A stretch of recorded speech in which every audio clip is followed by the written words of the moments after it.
Hello everybody and welcome to this veteran dungeon guide for Fungal Grotto. My name is Geraint and I'll be your host for this guide. The Fungal Grotto veteran dungeon is, like normal Fungal Grotto, located in the Stonefalls area of the Ebonheart Pact. The recommended level range for this veteran dungeon is veteran rank 1 to 5, although I would suggest to start it with veteran rank 2 or 3, as the monster levels are up to veteran rank 5, and Fungal Grotto is also the most challenging of the 3 veteran 1 to 5 dungeons. Just a quick reminder, if you are the group leader, be sure to switch to the veteran symbol in your group window before entering the dungeon, else you might find yourself and your group inside the normal version of the dungeon. With that said, let's get started by introducing the members of my group, all of them fellow Alith members. My group for this guide consists of Fang, Nemorea, and last but not least, Nalros. Okay, after buffing up, we engage the first trash mob group. Please note that this dungeon guide does not include any quests that may be available or possibly altering events inside this dungeon. Veteran Fungal Grotto features a variety of monsters like humanoids, spiders, Daedra, and undead. Especially werewolf characters in your group will have a hard time dealing with the poison attacks during the fights. Healers should be aware of that fact. The first groups you will encounter are humanoids with different archetypes. It's best to start killing the healers and then continue dealing with the rest of the enemies. Some groups also contain little spiders, as you can see here. Wounded spiders tend to go for already killed mobs and feed on them to regain their health. They don't hit hard, but it can get annoying when they do that, so best interrupt them when they try to feed. As you can see, I'm also featuring a minimap add-on on the top right of my screen, so you can watch our progress inside the dungeon and also see where the bosses are located with the little skull icon.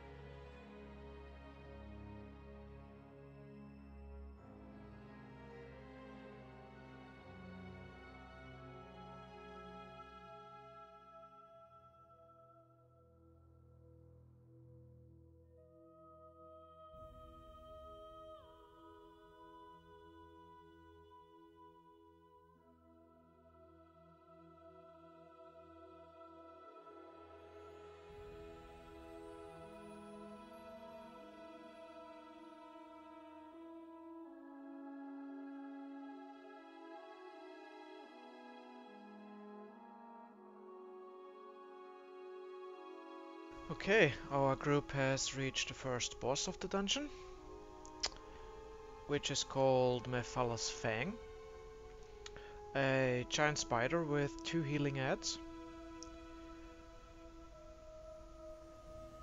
The goal for the tank is to take care of Mephala's Fang, while the rest of the group should focus on killing the 2 adds as soon as possible. Once that is done, you can concentrate on the main boss and watch out for its 2 special attacks. The first and most visible one are Fields of Poisonous Cloud. Try to stay as close as possible at the outer edges of them to minimize the area of effect when she recasts them. If possible, the tank should keep the big spider turned away from the rest of the group to avoid her second ability, a cone-shaped poison spray.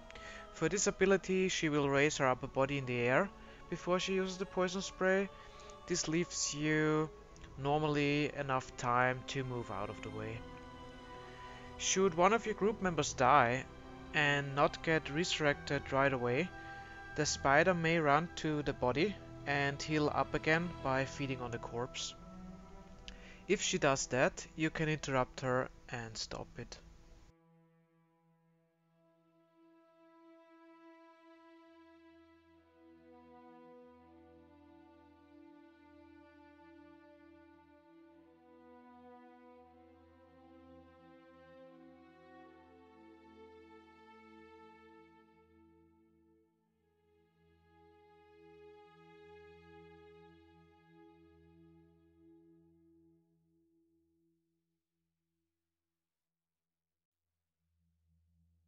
Once Mephala's Fang is done, continue your way clearing out trash mobs till you reach the big room with the next boss in it, and I'll be back then with more guidance.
Okay, in this room, take care when you engage the trash mobs and make sure not to get too close to the big rock on the left while you clear the room, else you might already aggro the second boss of veteran Fungal Grotto.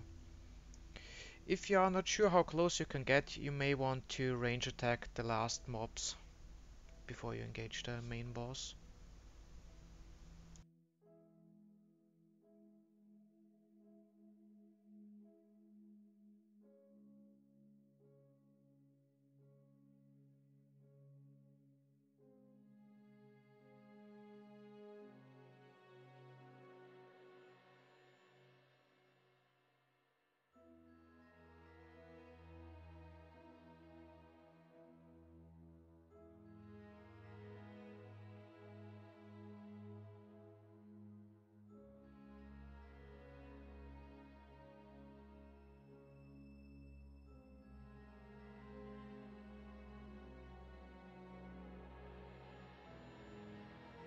As soon as all the mobs are killed, you can move back a bit again, buff up, and prepare to face Gamyne Bandu, who is a Nightblade archetype boss and will emerge from the black shadow cloud on top of the rock and then jump down. The mechanics of this fight require a lot of group coordination and are quite challenging. Bandu will use 3 main attacks and 1 heavy hitting charged up one on the number 1 threat target. The tank should try to keep the aggro at all times. In this guide you can see what can happen if the tank loses the aggro just for a few seconds. Let me explain the mechanics one by one, starting with the purple life leech link. As soon as Bandu's hand begins to glow in a purple color, the life leech link is about to happen. 2 random group members will then be linked together by a purple beam that sucks away their HP. The closer you are, the faster you will lose hit points, so run away in opposite directions from each other when you see the link on you. It will then break automatically as soon as you are separated far enough. Another ability she uses is the, how I call it, Sinking Sword of Death. One group member will be chained down to the ground and held in place by 4 slaver shadows, while a magical slowly sword descends down on the victim. As soon as the sword reaches its target, it will die instantly. This event needs good group coordination, as you only need to kill one of the shadow slavers to free the captive from the chains. For example, you could agree before starting the fight that everyone focuses on the right leg to quickly end the chaining event. The third mechanic manifests when Bandu vanishes and instead spawns 4 weaker shadow copies of herself. After your group has killed the last of them, Bandu will reappear and the fight continues. Please note that the different mechanics of this fight can happen at the same time. In such a case, my preferred priority list would be: first, break the life leech link; second, kill one shadow slaver to break the chain hold; and third, kill the 4 shadow copies. In a multiple action case, it is best to destroy one chain and free the group member, and should there be also 4 shadow clones, let one of the 4 shadow clones alive.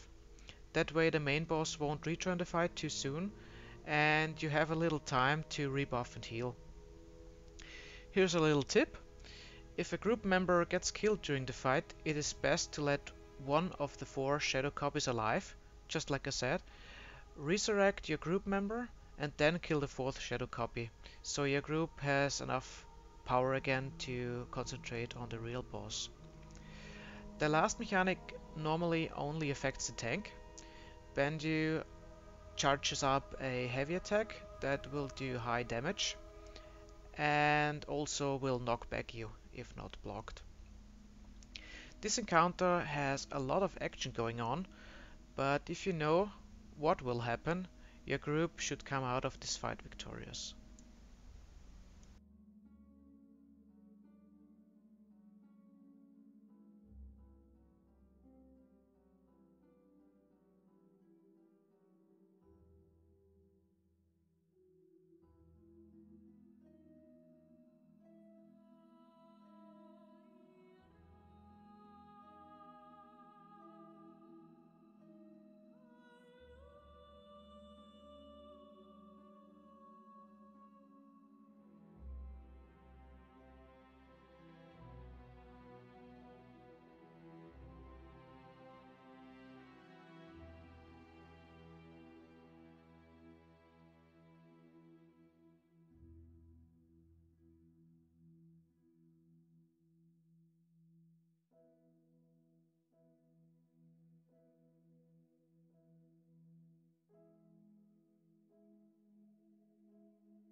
The mob packs after opening this gate feature a new monster type, Shadow Assassins, called Obsidian Warriors. Watch out for their out of stealth attacks, and also target the healers of those groups first, if possible. As I mentioned before, the little spiders in those monster packs are also feeding off their fallen masters' bodies, so stop it by using interrupts.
As in every group dungeon, you will also find chests and heavy sacks, which everyone can loot in your group.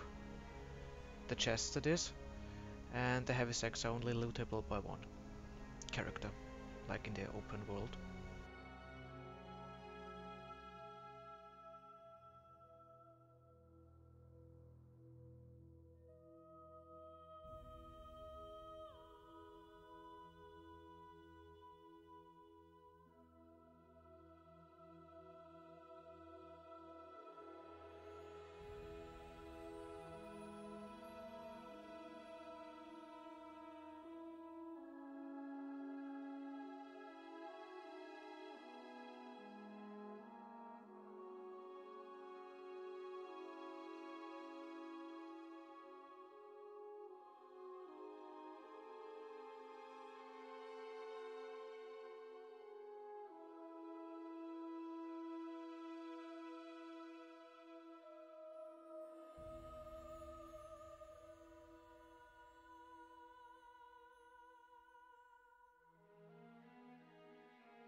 After clearing the trash mobs and crossing this little stone bridge, you will come to the area where Serenus the shepherd takes care of his 3 spiders.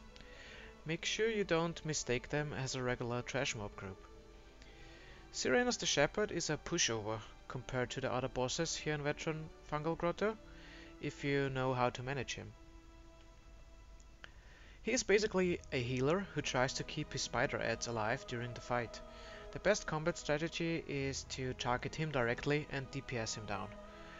Considering his low HP pool, that should be an easy task, even for a group with low DPS. You can CC his adds meanwhile.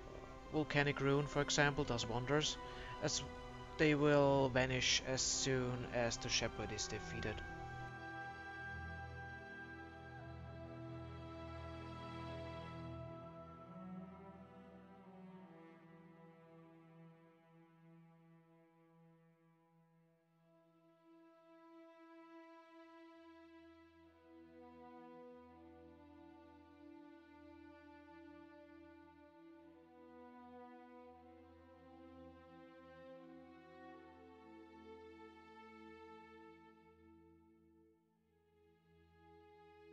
Only 2 trash mob packs are in your group's way, and then the next challenge awaits.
Okay, as soon as you cross the bridge, you will make the acquaintance of the spawn of Mephala, a hideous Daedric spider queen. As long as you don't get too close to her, you can still buff up and check out the area of the encounter. Notice the 2 purple glowing balls on top the 2 pillars above the portal she emerged. They play an important role during the whole fight, as well as a portal that will fill the hole in the wall behind her and suck in the closest target. But let's describe this encounter point by point. When you engage the spawn of Mephala, the 2 objects on the top of the wall get activated, and purple Daedric beams will be projected on the ground, moving around. As soon as the beam gets close to a group member, it will turn into a red circle and explode for high damage. It is highly recommended to avoid this. Furthermore, the beams can also combine to a double beam, which will most likely kill the person that gets hit by the following red circle explosion. Also, as mentioned before, from time to time a portal opens up and sucks in the closest target. Whee! There we go. For this guide I volunteered to do it one time, so you can see what happens inside. While my group is still fighting on the other side, I have to slay every spider inside this room as fast as possible. Only then the portal reappears and I can join back to my group. Your group has to make sure a DPS takes up the portal spot every time. Nothing hurts more than the healer getting sucked into the portal, while the group meanwhile gets wiped by the Daedra Spider Queen. Okay, just finishing up the last one.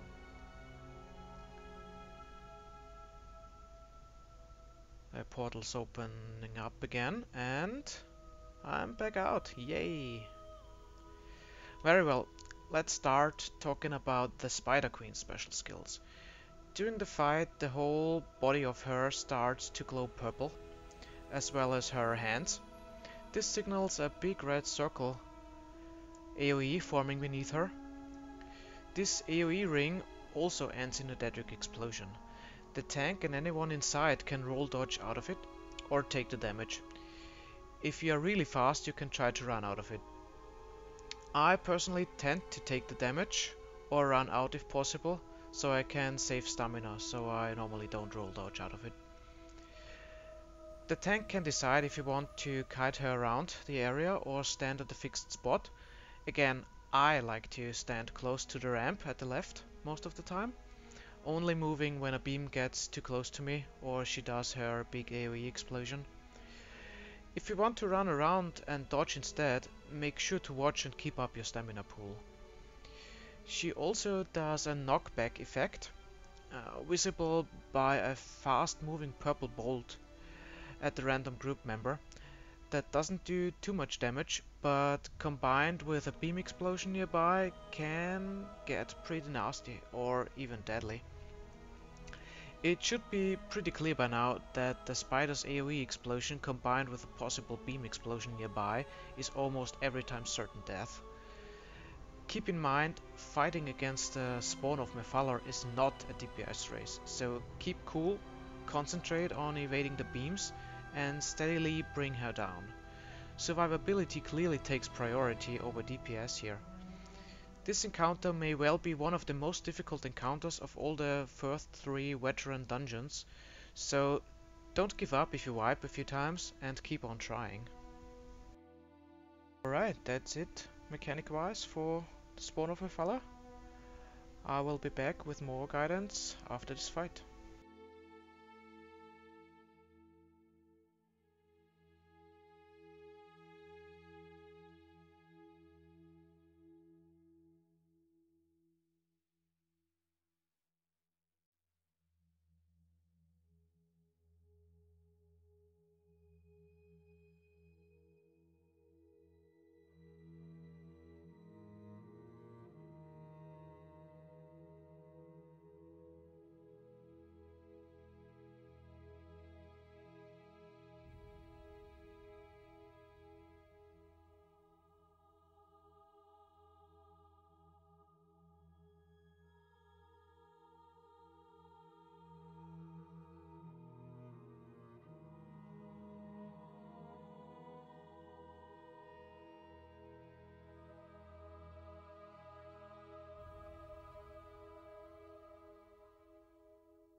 Phew!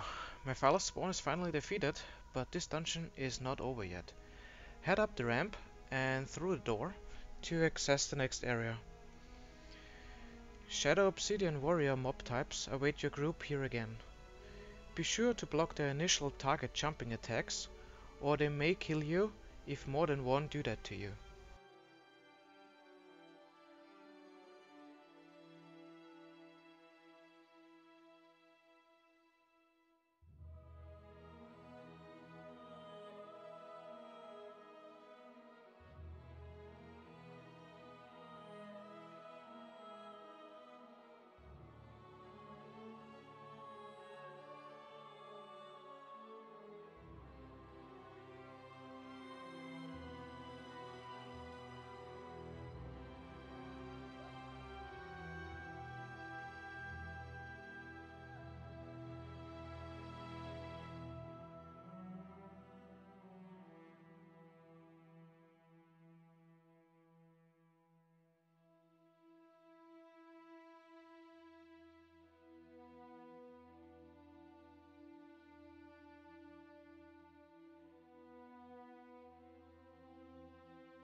When your group reaches this room, Reggular Dark Dawn already awaits you.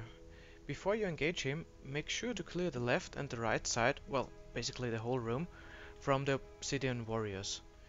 You don't want them to jump on you during the main fight. Take care while doing that, so you don't attract Dark Dawn's attention too early.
With the room cleared, it is time to attack the boss. Reggular Dark Dawn uses 3 abilities. A fixed position AoE whirlwind attack, which you can just step away from. A hard-hitting heavy attack on his number 1 threat target, which must be blocked. And lastly, his most dangerous skill, a spell that drains every group member's health and magicka down to about 10%. Dark Dawn won't move while doing this drain ability, and although it does not kill you, his follow-up attacks will, if you are not getting healed back up quickly enough after the drain. Dark Dawn sometimes uses his AoE whirlwind attack right after the drain, so be sure to keep some distance. You can handle this fight how it best suits your group setup, but I will propose 3 possible tactic variations. The first one is to start the fight either from the left or right side of the room and change sides whenever he starts draining you out. It's like what we do in this guide. While he is standing still doing the drain, you got enough time to do this, and also it gives you a little more time to use a potion or regenerate a bit of your health and magicka till he moves to your group's new location for further attacks. The second tactic places your group in the middle of the room and trying to avoid his AoE effects. If your health/mana management is good enough, it should work that way too. The third possibility is to let the tank guide the boss around a bit in the room after the drain to give some extra time for the healer to get mana back and heal everyone up. This method is a bit risky though, as it puts the tank in a dangerous situation to get killed by Reggular's base attacks. All in all, this encounter is not too hard if you know what to watch out for.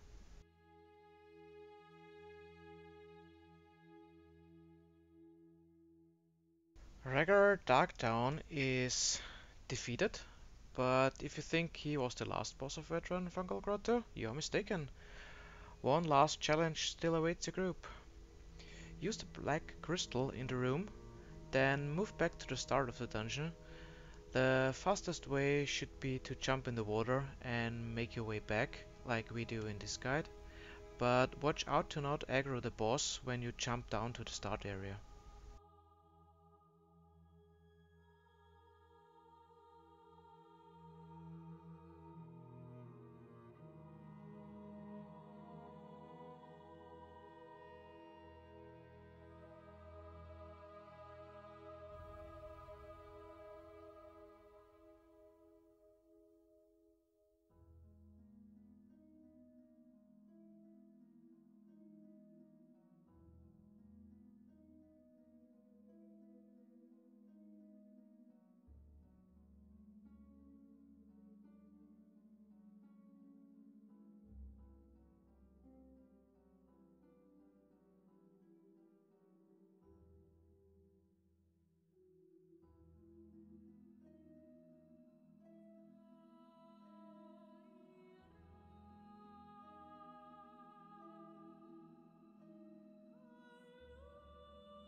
The final battle will be against Villa a ranged sorceress.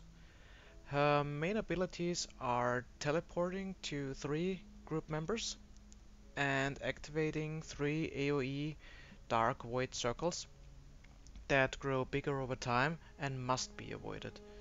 Secondly, a high damage Daedric lightning beam on every group member that deals heavy damage but can be cancelled by a special mechanic which I will explain in a minute.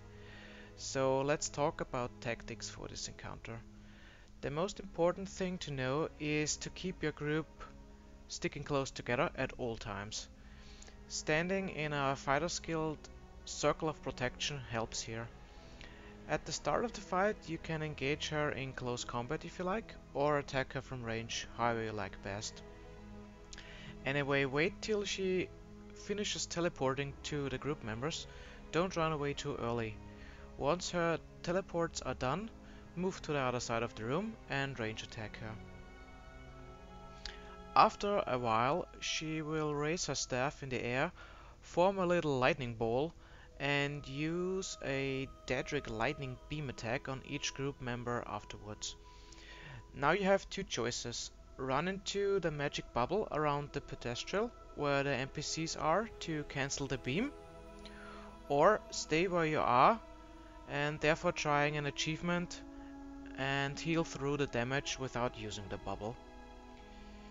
If you run into the bubble, don't stay in, run out again, else it can occur that Theran teleports to your group, casting the dark void circles inside the bubble. You don't want that to happen. That's pretty much all you need to know about this fight, so basically range attack her, wait for her teleports, start to move to the other side of the room as soon as the dark void circles spawn, and don't forget to run in and out of the bubble to cancel her lightning beam. There are 2 possible achievements for Veteran Fungal Grotto. The first one is the one I described already, defeating Villatheran without any member of your party using the protection of the bubble. And the second one is to defeat her within 20 minutes of starting the dungeon. As you can see in this video, we are not going for the achievement, we are using the bubble.